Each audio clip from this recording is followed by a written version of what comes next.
আসসালামু আলাইকুম। আশা করি সবাই ভালো আছেন। আপনাদের সুস্বাস্থ্য কামনা করে আজকে আমি আপনাদের সামনে অরিজিনাল মনোসেক্স তেলাপিয়া মাছের পোনা নিয়ে হাজির হয়ে গেলাম।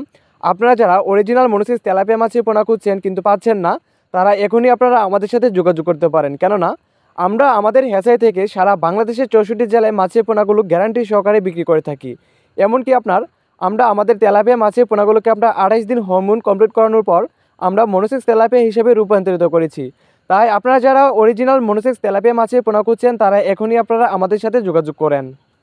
তো সম্মানিত ভিউয়ার্স, আপনারা যারা মনোসেক্স তেলাপিয়া মাছের পোনাগুলো একক অথবা মিশ্রভাবে চাষ করতে চান তারা নিঃসন্দেহে চাষ করতে পারবেন। কারণ আপনার তেলাপিয়া মাছের পোনা যে কোনো মাছের সাথে চাষ করা যায়।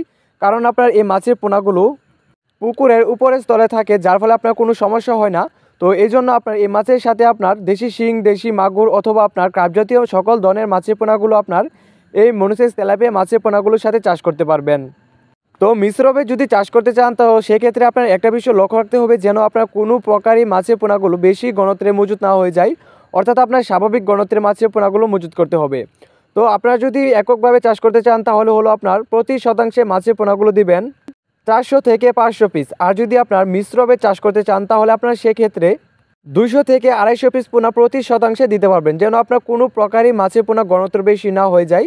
তো এই ভুলটা অনেকেই করে থাকে যে আপনার ইউটিউবে ভিডিও দেখে অনুপ্রাণিত হয়ে আপনার মাছটা শুরু করে দেয়, কিন্তু মূলত তারা মাছটা সম্পর্কে বিস্তারিত না জেনে মাছটা শুরু করে, যার ফলে আপনার দেখা গেছে মাছ চাষে বেশি একটা মুনাফা অর্জন করতে পারে না, মাছ চাষে আপনার ব্যাঘাত ঘটে। তো এই জন্য আপনার যে কোনো মাছই চাষ করেন না কেন আগে আপনার বিস্তারিত জানবেন, মাছটা সম্পর্কে বিস্তারিত জেনে তারপর আপনার মাছের পোনাগুলো চাষ করবেন। তো প্রিয় খামারি ভাইয়েরা, মাছ চাষের জন্য সবচেয়ে গুরুত্বপূর্ণ বিষয়টি হলো যেটা আপনার যে আপনি যেখান থেকে যে হ্যাচারি থেকে মাছের পোনাগুলো সিলেকশন করেন না কেন, অবশ্যই আপনার হ্যাচারি মালিকদেরকে জিজ্ঞেস করে রাখবেন যে আপনার এই মাছের বুট মাছগুলো কেমন ছিল। অর্থাৎ আপনার যে মাছ থেকে এই মাছের পোনাগুলো ব্রিডিং করা হয়েছে এই মাছের মা মাছ আর বাবা মাছ কেমন ছিল। যদি আপনার এই মাছের বুট মাছগুলো ছোটো হয়ে থাকে তাহলে আপনার এই মাছের পোনাগুলো ছোটো হবে, আর যদি আপনার মাছের বুট মাছগুলো বড় হয়ে থাকে তাহলে আপনার এই মাছের পোনাগুলো বড় হবে। তো এই বিষয়টা খেয়াল রেখে অবশ্যই আপনার যে কোনো হ্যাচারি থেকে মাছের পোনা নেন এই বিষয়টা জেনে তারপর আপনার মাছের পোনাগুলো সিলেকশন করবেন।